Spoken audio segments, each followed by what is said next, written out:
Hello and welcome to All Hail Megatron, Episode 2. Today we'll be taking a look at Takara's Transformers United Thunder Megatron. Now, officially his name is not Thunder Megatron. Thunder is a nickname he got online. I don't know how or why, and I don't care. It's really cool. This Megatron is a repaint of Hasbro's Deluxe Class Classics Megatron, originally available in a 2-pack with a really terrible Deluxe Optimus Prime, and a very uninteresting DVD. But let's focus on this guy. This guy, there's a dog being weird. Just right there. Go lay down. Anyways, getting back to Megatron. This Megatron is based on the Hero Megatron from Generation 2. He's a beautiful and garish purple tank with black camouflage pattern. This version is a somewhat sci-fi futuristic tank with 4 distinct separate treads, a very sci-fi looking cannon and turret. The cannon can raise and lower. The turret can rotate 360, but if you do that in an actual tank, you'll damage the communication system. So don't do that. Don't go 360. Just do a 180, and then go back the other way, and you'll still be able to talk to people on your radio. But this isn't a real tank, so who cares? He's got 4 wheels hidden underneath his tracks, and on the other side you can see a little bit of the robot going on. The center part of the turret is painted purple. It doesn't match perfectly, but it's pretty good. It looks a lot worse on camera, but when you get it in the lighting, it's nice. He's got a turret-mounted gun, which can become a handheld weapon for his robot mode. Let's get to robot mode.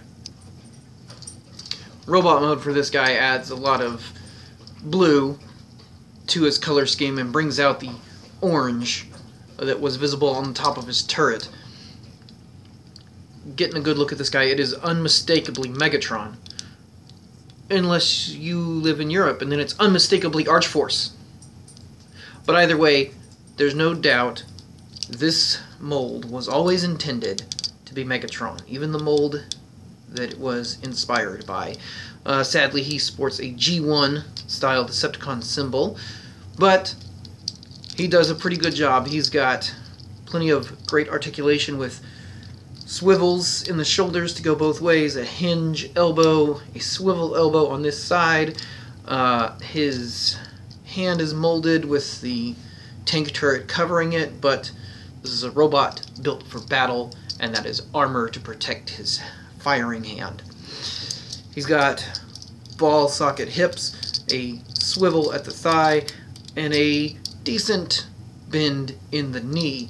Thanks to his transformation, he's also got ankles that go back and forth. Not the kind of ankle tilt we usually want, but you gotta take what you can get. Some versions of this mold have an assembly error where the feet are put on backwards. It doesn't affect the toy too much, but it makes it so his feet don't fold flat while in tank mode. It's a simple fix. Remove 2 screws, turn the foot around, reassemble. Now, the biggest problem that anybody's going to have with any version of this mold is this arm is, well, I mean, just look at it. It's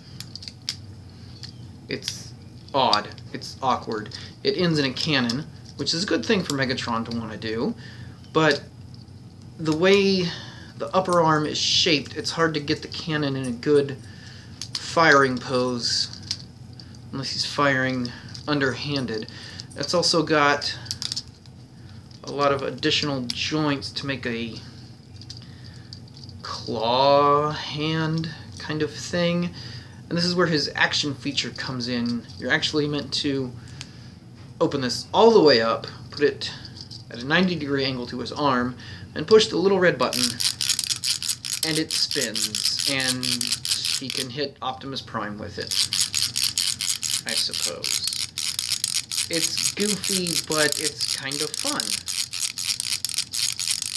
It makes that neat gear ratcheting, springing noise. It spins pretty good.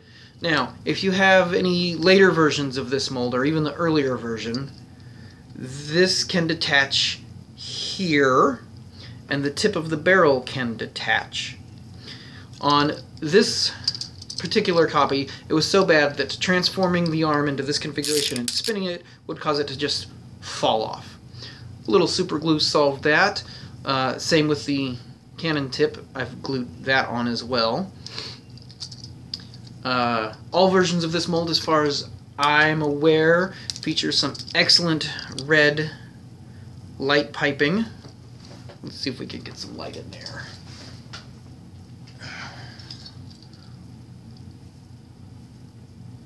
Oh yeah, look at those eyes. Look at it. That's beautiful. The original version, I believe the eyes were orange. This one has the nice traditional Decepticon red. There is another version where this is in a more G1 color scheme with whites and grays and reds and black. If you could pick up any version of this mold, it's not bad. It's a fun little Megatron. He's got a doofy gimmick, but, you know, sometimes you like to push a button that makes the thing spin. But usually that's reserved for helicopters. So, I definitely recommend this figure. If you can get your hands on one for a comfortable price for you, go for it. If not, leave him alone. He's not hurting anybody.